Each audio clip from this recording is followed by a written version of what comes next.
हो गई। प्यारे बच्चों, आज का हमारा टॉपिक होगा ब्लड।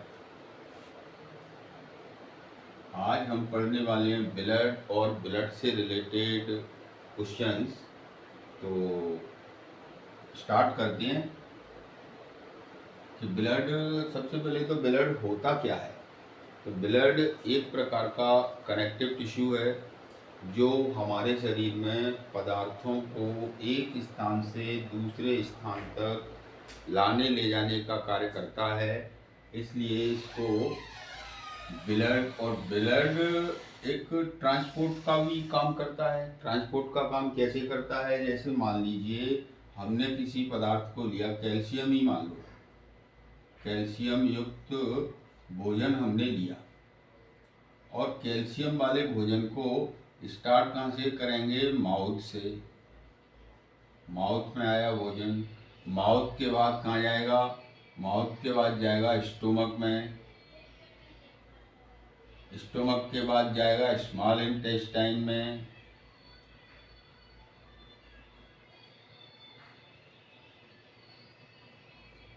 मान लीजिए हमने कोई ऐसा भोजन ग्रहण किया, ऐसा खाना खाया जिसमें कैल्शियम था। अब कैल्शियम का शरीर में किस अंग को कैल्शियम की ज़रूरत है, ये डिसाइड ब्लड करेगा और भेजने का काम भी ब्लड करेगा। इसलिए ब्लड को ट्रांसपोर्टर भी कहते हैं। ब्लड को क्या बोलते हैं? ट्रांसपोर्टर। कैसे?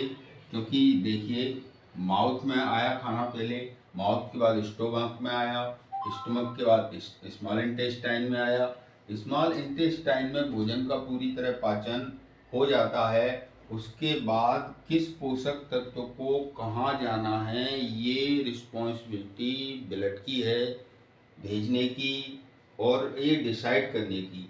तो कैल्शियम था तो इसको डेफिनेट बोन में जाना चाहिए। हड्डी को कैल्शियम की ज़रूरत होती है। तो ये हमारा परिभाषा बनती है। तो ब्लड क्या है? ब्लड एक कनेक्टिव टिश्यू है या संयोजी ऊतक है जो शरीर में पदार्थों को एक स्थान से दूसरे स्थान तक भेजने का काम करता है, या कह सकते हैं कि ये ट्रांसपोर्टर है। ट्रांसपोर्ट का काम भी कौन करता है? ब्लड करता है। देखिए, ऐसे कैल्शियम वाला भोजन लिया, माउथ से होते हुए और बोन तक पहुंचा। यानी ये भी कह सकते हैं कि ब्लड हमारे शरीर के अंगों को जोड़ने का काम करता है। उसके बाद दूसरा क्वेश्चन अपना बनता है कि एक सामान्य व्यक्ति में, एक सामान्य और स्वस्थ व्यक्ति में ब्लड की क्या स्थिति रहती है? एक नॉर्मल पर्सन में ब्लड की क्या स्थिति रहती है? एक किसमें? एक नॉर्मल पर्सन में, एक सामान्य और स्वस्थ व्यक्ति में ब्लड की क्या स्थिति रहती है? आइए, इसमें पीएच ऑफ ब्लड, एक नॉर्मल पर्सन में पीएच कितना होता है ब्लड का? 7.4। ब्लड का पीएच वैल्यू, ब्लड का पीएच मान कितना होता है? 7.4। ब्लड वॉल्यूम कितना होता है? ब्लड वॉल्यूम, ब्लड वॉल्यूम लगभग मान लीजिए आप 5 से 6 लीटर। कब? जब किसी व्यक्ति के बॉडी का वजन 50 से 70 केजी हो। अगर वेट के हिसाब से बात करते हैं कि वेट के हिसाब से ब्लड का कितना होगा, तो इसमें हम कहेंगे कि 7% of total body weight.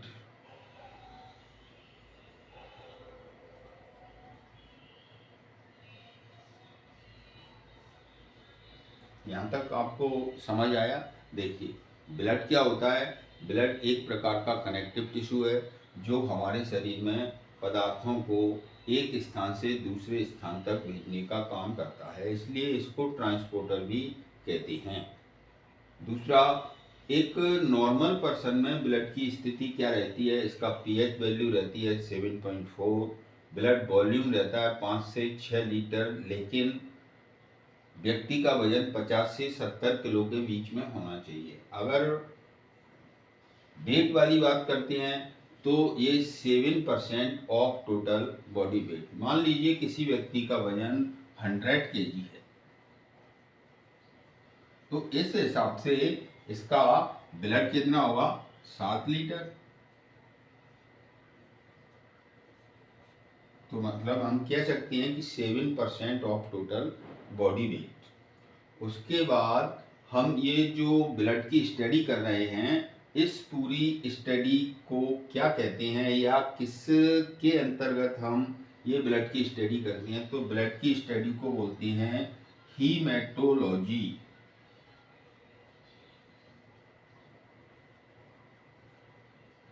Haematology क्या होता है, हीमेटोलॉजी जिसके अंतर्गत हम ब्लड का अध्ययन करते हैं, ब्लड की स्टडी करते हैं, उसे बोलते हैं हीमेटोलॉजी।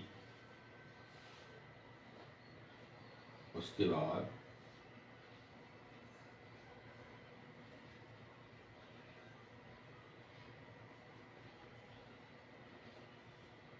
ब्लड को कितने पार्ट्स में डिवाइड किया है। देखिए, ब्लड को हम 2 पार्ट्स में डिवाइड करते हैं। एक तो होता है प्लाज्मा,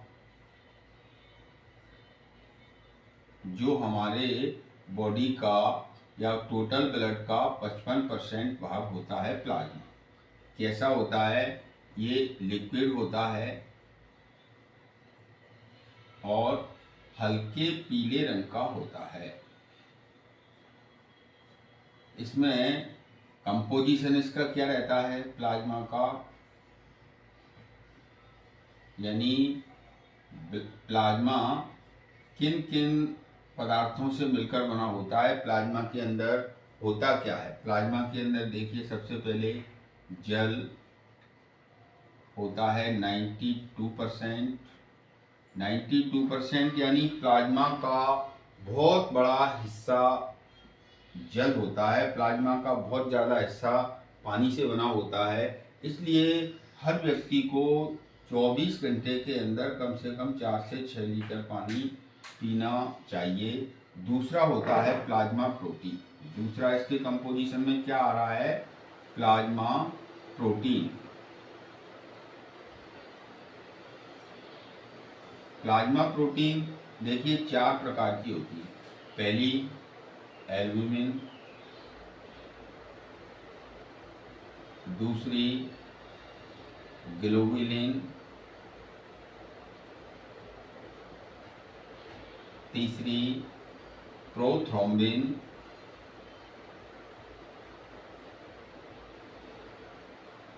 और चौथा प्रोटीन होता है फाइब्रिनोजेन।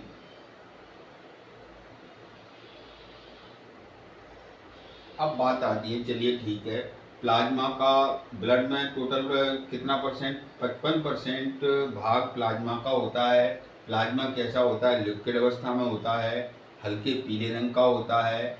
प्लाज्मा के कंपोजिशन में क्या क्या रहता है, जल 92%, और प्लाज्मा प्रोटीन 4 प्रकार की रहती हैं, एल्ब्यूमिन, ग्लोबुलिन, प्रोथ्रोम्बिन और फाइब्रिनोजेन। अब बात आती है कि इन चारों के काम क्या है, एक ही काम करती हैं या इनके कुछ काम अलग अलग हैं। तो आइए, एल्ब्यूमिन का काम है, ये ब्लड को गाढ़ा करने का काम करती है। ये क्या करती है, ब्लड को गाढ़ा करने का काम करती है। कौन, एल्ब्यूमिन।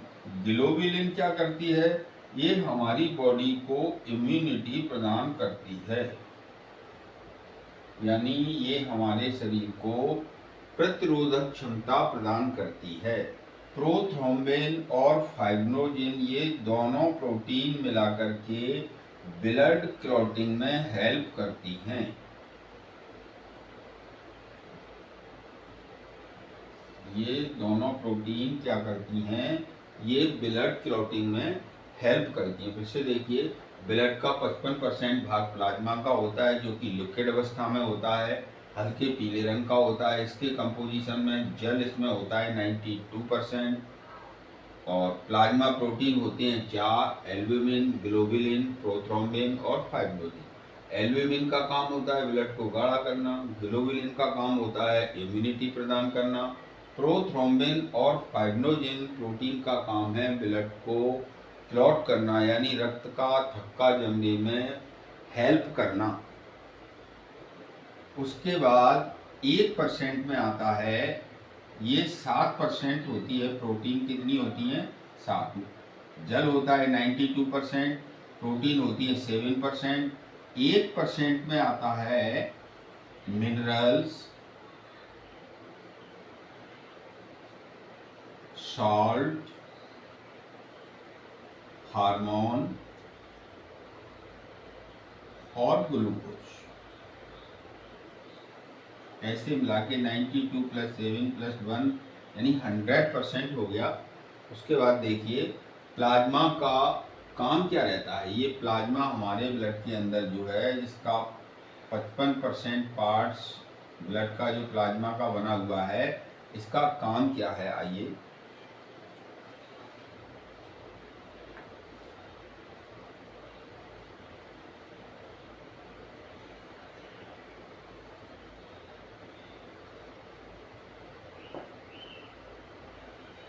Function of plasma.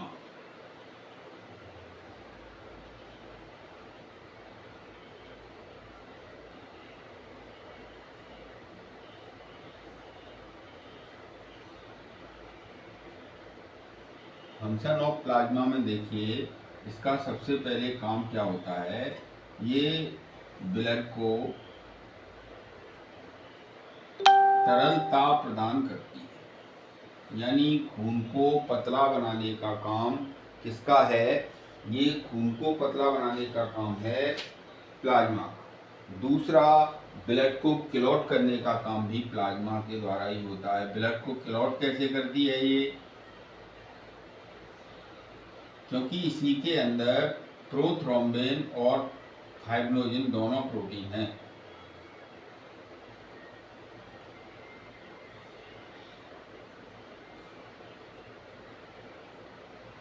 तीसरा काम इसका है, ये ब्लड के पीएच को कंट्रोल करती है।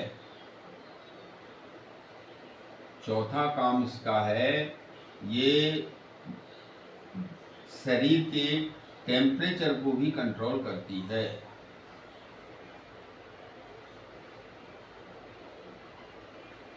उसके बाद और इसका काम क्या है, ये पूरे शरीर में पोषक तत्वों को एक स्थान से दूसरे स्थान तक ट्रांसफर करने का काम भी प्लाज्मा के द्वारा ही होता है।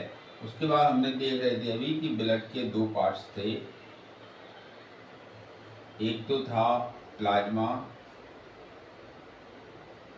और दूसरी तरफ था सेल,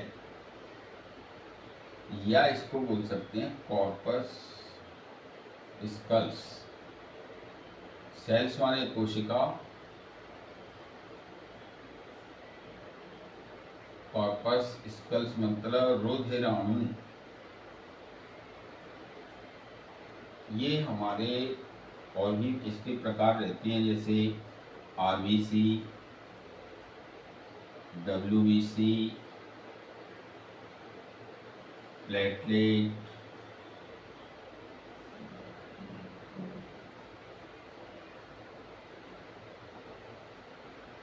तो ये 2 पार्ट्स थे। सबसे पहले हमने देखा था ब्लड की परिभाषा देखी। उसके बाद इसको 2 भाग में डिवाइड किया, प्लाज्मा जो कि 55% था, सेल्स जो कि 45%। प्लाज्मा कैसा होता है? लिक्विड फॉर्म में होता है और हल्के पीले रंग का होता है। इसके कंपोजिशन में जल, प्रोटीन और मिनरल्स, सॉल्ट्स, हार्मोन्स और ग्लूकोज, ये सारी चीज़ आती हैं। उसके बाद हमने देखा था फंक्शन ऑफ प्लाज्मा। प्लाज्मा का काम क्या रहता है? ये ब्लड को तरलता प्रदान करती है, ब्लड को क्लॉट करने में हेल्प करती है, ब्लड के पीएच को कंट्रोल करती है, ब्लड के टेम्परेचर को कंट्रोल करती है और ब्लड के द्वारा शरीर में पदार्थों को, पोषक पदार्थों को ट्रांसफ़र करने का काम भी प्लाज्मा का ही होता है। उसके बाद आता है आरबीसी, डब्ल्यूबीसी। और प्लेटलेट। आरबीसी, डब्ल्यूबीसी, प्लेटलेट से इसको पढ़ने से पहले थोड़ा सा हम और कुछ क्वेश्चंस पे ध्यान देंगे। जैसे क्वेश्चन आता है सबसे पहले कि नसों में खून का थक्का क्यों नहीं जमता है। भाई जैसे जब शरीर में कोई चोट लगती है, ब्लीडिंग होने लगती है, कुछ देर बाद हम देखते हैं कि ब्लड का थक्का जम जाता है। वो कैसे जम जाता है?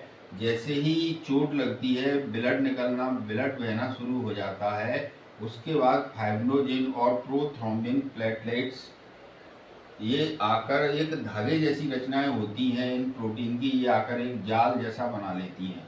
धीरे धीरे जाल ये बढ़ जाता है और इसमें ब्लड के कण फंसने लगते हैं। थोड़ी देर बाद देखते हैं हम कि बाहर की तरफ से एक लेयर टाइप की बन जाती है जिसे ब्लड का थक्का कहते हैं। तो क्वेश्चन ये है कि जब यहाँ ब्लड क्लॉट हो जाता है, शरीर के बाहर ब्लड क्लॉट होता है, तो शरीर के अंदर नसों में ब्लड का थक्का क्यों नहीं जमता है? उसका कारण ये है कि हमारे ब्लड के अंदर एक एंटी क्लॉट एजेंट पाया जाता है जिसको बोलते हैं हेपेरिन। यानी हमारा आंसर ये होगा कि नसों में ब्लड का थक्का क्यों नहीं जमता है। तो नसों में ब्लड का थक्का इसलिए नहीं जमता है कि हमारे ब्लड के अंदर एक एंटी क्लॉट एजेंट पाया जाता है जिसका नाम है हेपेरिन।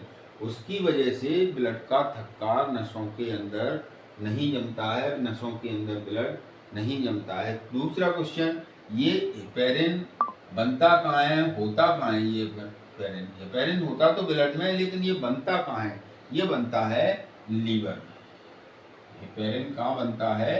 लीवर में बनता है। दूसरा क्वेश्चन आता है कि शरीर के अंदर ऐसा कौन सा अंग है जो एक ऐसे पदार्थ का निर्माण करता है जो हमारी नसों में ब्लड को जमने से रोकता है। तो हम वो कहेंगे कि हमारे शरीर के अंदर लीवर एक ऐसा अंग है जो एक ऐसे एंटी क्लॉट एजेंट को तैयार करता है, बनाता है, जो हमारी नसों में ब्लड वेसल्स में ब्लड को जमने से रोकता है। उसको बोलते हैं हेपेरिन। इसके बाद आता है आरबीसी, डब्ल्यूबीसी और प्लेटलेट। ये नेक्स्ट वीडियो में हम नेक्स्ट क्लास में अब हम डिस्कस करेंगे आरबीसी पर, डब्ल्यूबीसी पर और प्लेटलेट पर, प्लस इससे आगे और भी। ठीक है।